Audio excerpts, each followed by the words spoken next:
I know we joke a lot on this channel, but every once in a while, something so serious pops up that, I think we can all be respectful, and I believe you guys will be as well. Already seen a lot of positivity surrounding this really negative scenario, so let's hop right in. Pretty much everyone knows that Damar Hamlin had some serious stuff happen in the Bills-Bengals game, and here's what we know as of right now, what's gone down with this situation. So Damar Hamlin suffered a cardiac arrest following a hit in our game versus the Bengals. His heartbeat was restored on the field, and he was transferred to the UC Medical Center for further testing and treatment. He is currently sedated and listed in critical condition. Absolutely insane scenario. Can we pull up real quick, Chase? Can we just pull up the hit? Yeah, we don't need to monetize this. So, for anyone who didn't see it, this is what occurred. T. Higgins catches the ball. Hamlin steps up to make the tackle.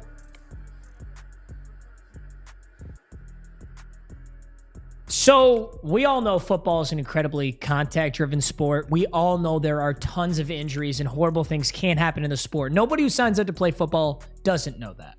Right. This is so crazy to me because there is nothing, to me, spectacular about this hit, and there's no pre-existing injuries to Damar Hamlin.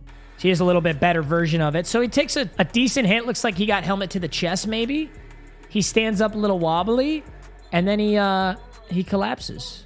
And that's it. And for good reason, they don't replay it. And at this point now, he's in cardiac arrest. If you could Google the definition of cardiac arrest so that everybody here is on the same page. So cardiac arrest results from electrical disturbances that cause the heart to suddenly stop beating properly. In cardiac arrest, death can result quickly if steps aren't taken immediately. Now, the good news is CPR and everything was performed immediately, and at this time, obviously, nobody knows enough. So I am praying that Damar Hamlin does make it through this. But I think I'd be naive to say that he's fine. Yeah. Just because he got CPR and just because he's there doesn't necessarily mean anything. So I think the craziest thing to me is this really could happen to absolutely anybody. This could happen to your favorite player. Yeah. This could happen to a junior high school kid. Damar Hamlin is young and in incredible shape. He did not take a spectacularly, this wasn't prime Ray Lewis helmet-to-helmet contact, you're knocked out. This was a very standard hit. I think that's what makes people realize how just fragile, everything is. Yeah, fragile the human body is. Taking life for granted. Not by any means, a huge hit. It wasn't a helmet-to-helmet collision, a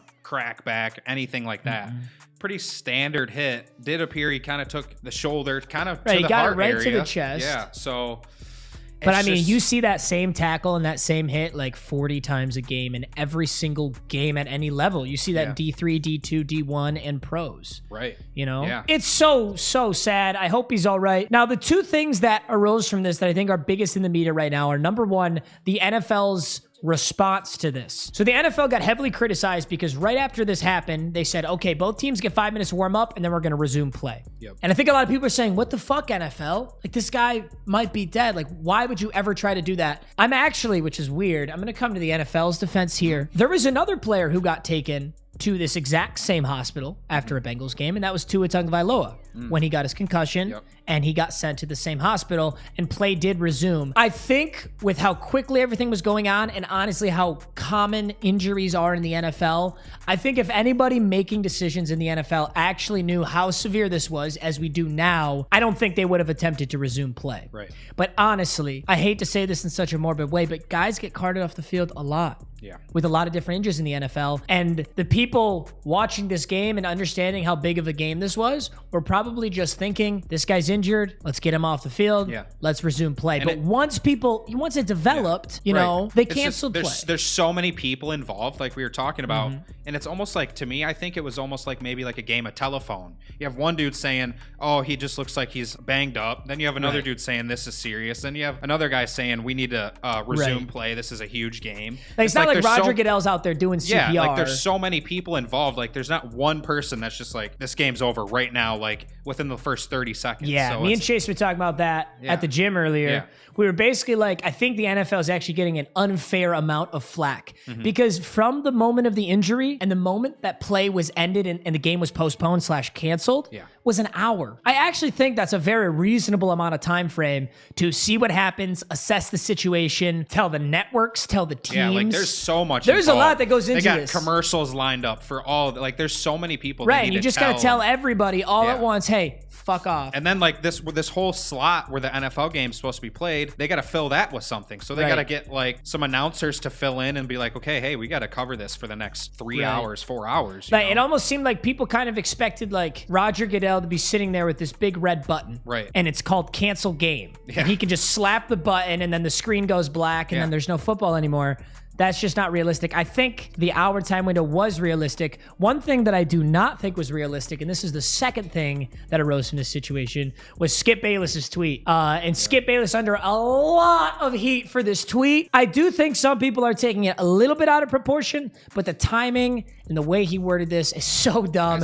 And it's crazy that this tweet is still up. Don't you think? Look at that. 138 million views. Yeah, like you would think he would kind of just take it down. And he did. He did reply to this. He replied to his own tweet. Yes, what did he reply say? To his own tweet. So let's go to the first tweet first. So Skip Bayless's tweet virtually right after this happened was, no doubt the NFL is considering postponing the rest of this game, but how? This late in the season, a game of this magnitude is crucial to the regular season outcome, which suddenly seems so irrelevant. I think the main mistake he made here was he put his sympathy for the player at the end, and he put his concerns for the game at the start. At the end here, I get what he's saying. It seems so irrelevant about the regular season outcome because of how injured the guy is. Right. But we shouldn't have to imply that from your tweet. The timing was horrible. This tweet was so stupid. It was just, I think he threw it up way too fast. Yeah, he was trying to be like fast. the first person to cover it or something. Right. It was just way too fast. It was probably like another scenario where he didn't really know what was going on. Yeah, totally. I mean, none of us did. Right. What I really don't like about this situation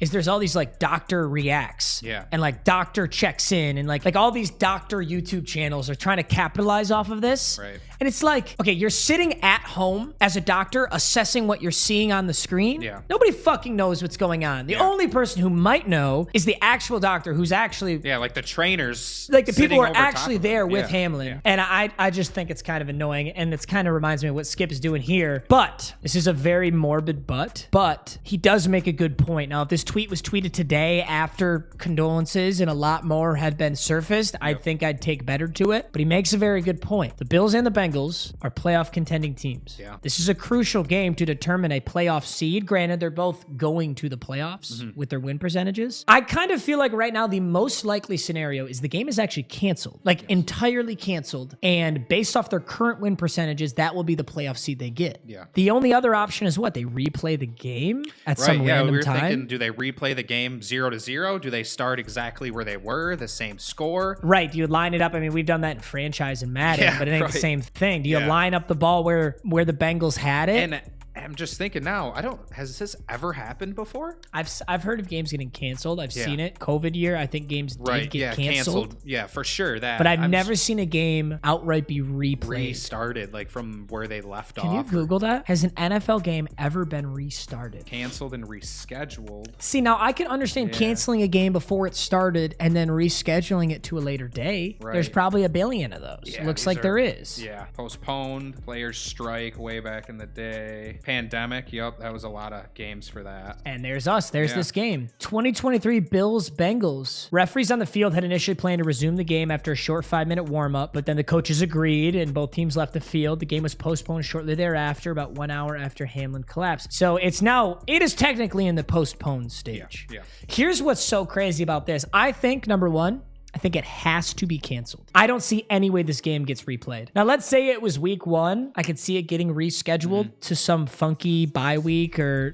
something like that. Here's why it can't be replayed. These are both playoff teams, and the game does matter. So I think maybe some fans of the teams might want the game to be replayed. Yeah. But there's a reason you only play 17 games in the NFL. It's incredibly taxing on your body. Yeah. It's so hard to play. And as we can see, there's tons of injuries. If these guys are now expected to play another game closer to the playoffs that their other playoff opponents do not have to play, that is a significant disadvantage. I think having a bye week is a huge advantage because you can be fresh and ready for the game, whereas somebody else had to go get banged up and potentially get more guys injured. Yeah. If they're rescheduling the game, they're rescheduling it during like Pro Bowl week or something, or closer to the playoffs. I don't think that's fair to the Bills or the Bengals. teams that have already proven that they're worthy of being in the playoffs. They already have a slot. Yeah, they're both clinched. Yes. So I don't think they play it. Damn, yeah, I really don't know. Here's a stupid question to try and be on a positive note of some small degree, because we know this is horrible, and the best to Damar Hamlin. I pray that he makes it through this. Yes. What happens to fantasy football? Yeah, we kind of talked about this. Because Chase is in the championship, and I have Dawson Knox, and my opponent has Joe Mixon. Yes, and I'm winning by, what was it, 6 points? You have 6 points. Chase has Dawson Knox plus 6 versus Joe Mixon. Yeah. So I actually don't know. I kind of like your odds. I'd say it's almost a coin toss. Yeah. So what? So if this game doesn't happen, what do you just like meet fair ground and split the pot? What do you do? What do you do? Listen. What do you do? Do I take it? Because I'm technically winning. Are you winning right now? I'm technically winning. I'm +6. And I'm commissioner. Oh, that's true. I'm commissioner, dude. You do whatever you want. Yeah, exactly. Dude, this is what I was going to say, though. Like, if everybody in fantasy, like, their championship is going to, like, split it, I'm going to be pissed. I am +50. All he's got left is Josh Allen in the championship. Yeah. And, like, I'm not going to sit here and let somebody tell me that Josh Allen was about to drop 55. Yeah. 55 fantasy points. No shot. He would need 4 passing touchdowns, 3 rushing touchdowns, 300 yards, and 100 yards on the ground. Come on, No shot. He doesn't even have a point. No shot. Regardless, in times like this, it is nice to have a little positive thing to think about. Yeah. So hopefully Hamlin is okay. If he's okay, this will be the best story. And shout out to the Bengals fan base, dude. They were there for Tua, and they're there for Hamlin, dude. They're just, everyone's like, just bringing everyone together. It sucks that it has to be something like this, but just a lot of support for him. His foundation, his charities, like, dude, his GoFundMe's goal was $2,500. And right now it's at 3.5 million.